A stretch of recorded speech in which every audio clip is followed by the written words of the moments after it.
হঠাৎ করে আপনি যদি শুনেন আপনার নামে এমন একটি মামলা হয়েছে যে মামলার বিষয়বস্তু সম্পর্কে আপনি জানেন না, অথবা যে ঘটনাস্থল দেখিয়ে আপনার নামে মামলা করা হয়েছে সেই ঘটনাস্থলে আপনি কখনোই যান নাই, অথবা গিয়ে থাকলেও মামলার যে তারিখ উল্লেখ আছে সেই তারিখে আপনি ঘটনাস্থলে যান নাই, সেই ক্ষেত্রে ধরেই নেওয়া যায় যে আপনি হয়রানিমূলক ও মিথ্যা মামলার শিকার হয়েছেন। পরিস্থিতিতে অনেকেই কিংকর্তব্য বিমূঢ় হয়ে যান বা কোনো দিশা খুঁজে পান না যে কি করবে।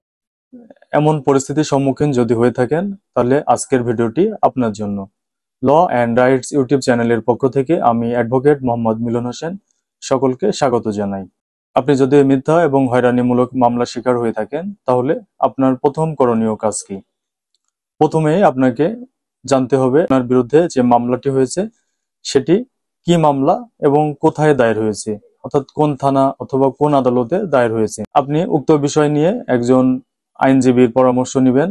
যদি আপনার বিরুদ্ধে থানায় কোনো এফআইআর হয়ে থাকে বা থানায় মামলা হয়ে থাকে তাহলে সর্বপ্রথমে আপনাকে ওই মামলার বিষয়ে খোঁজখবর নিয়ে বিস্তারিত জেনে আপনাকে প্রথমে জামিন নিতে হবে।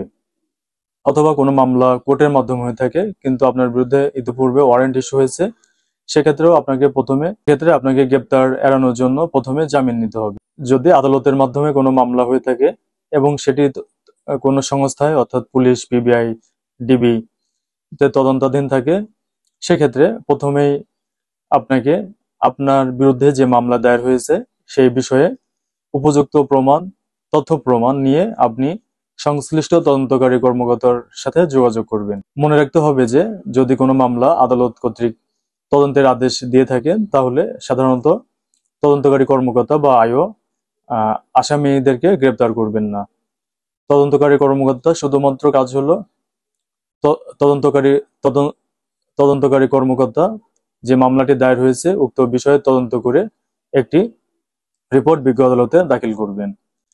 যদি কথিত ঘটনার দিন আপনি ওই মামলার উল্লেখিত ঘটনার স্থলে উপস্থিত না থেকে থাকেন তাহলে সেটি আপনার তদন্তকারী কর্মকর্তাকে অবহিত করবেন। তদন্তকারী কর্মকর্তা প্রয়োজনে আপনি মামলার যে উল্লেখিত ঘটনাস্থল কথিত ঘটনার দিনে ওখানে ছিলেন কিনা সে বিষয়ে তদন্তকারী কর্মকর্তা যথাযথ তদন্ত করে যদি আপনি উপস্থিত না থেকে থাকেন সেক্ষেত্রে আদালতে একটি রিপোর্ট দাখিল করতে পারেন। তদন্তকারী কর্মকর্তা মোবাইলের কল লিস্ট ও নেটওয়ার্ক অনুসন্ধান করে দেখবেন যে আপনি আসলে কথিত ঘটনার দিন ঘটনাস্থলে ছিলেন কিনা বা অন্য কোথাও ছিলেন।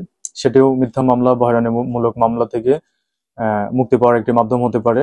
অথবা আপনি যদি কোনো হসপিটাল বা কোনো প্রোগ্রামে উপস্থিত থেকে থাকেন সেখানকার কাগজপত্র অথবা টিকিট বা সিসি ফুটেজ আপনার সহায়ক তথ্য প্রমাণ হিসাবে সেটি ব্যবহার হতে পারে। পাশাপাশি আপনি আপনার সাপোর্টিং এ যে ডকুমেন্ট বা সাক্ষ্য প্রমাণ আছে সেগুলা বিজ্ঞ আদালতে যে কোনো পর্যায়ে উপস্থাপন করতে পারবেন। বিশেষ করে যদি মামলা হয়ে যায় তাহলে চার্জ গঠনের পর্যায়ে আপনি ডিসচার্জের আবেদন করতে পারবেন এবং আপনার পক্ষে যে সাক্ষ্য প্রমাণ আছে সেগুলা আপনার নিয়োজিত বিজ্ঞ আইনজীবীর মাধ্যমে বিজ্ঞ আদালতে উপস্থাপন করে বিজ্ঞ আদালতকে চার্জ গঠনের পূর্বেই মামলা থেকে অব্যাহতি দিতে পারে।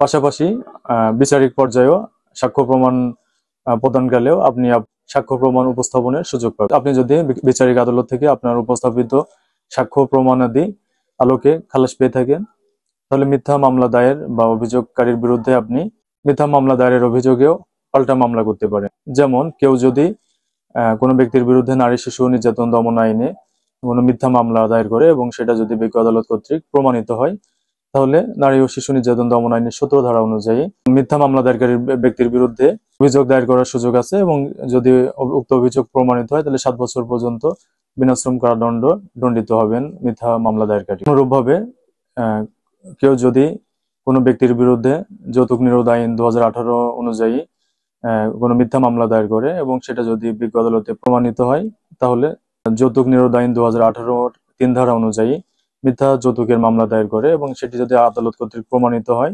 সেক্ষেত্রে আদালত সদ্যোগে অথবা মিথ্যা মামলার বা হয়রানির শিকার ব্যক্তি আবেদনের প্রেক্ষিতে বিজ্ঞ আদালত 6 ধারা অনুযায়ী মিথ্যা মামলাকারীর বিরুদ্ধে প্রয়োজনীয় ব্যবস্থা গ্রহণ করতে পারে।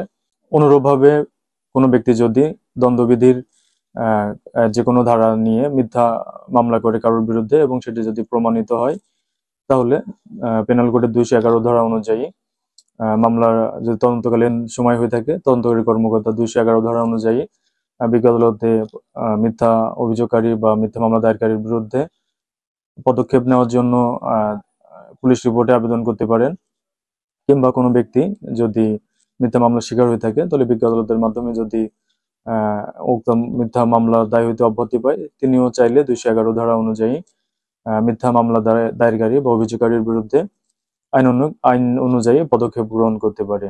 আমাদের পরবর্তী ভিডিও পেতে চ্যানেলটি সাবস্ক্রাইব করে আমাদের সাথে থাকুন। ধন্যবাদ। আসসালামু আলাইকুম।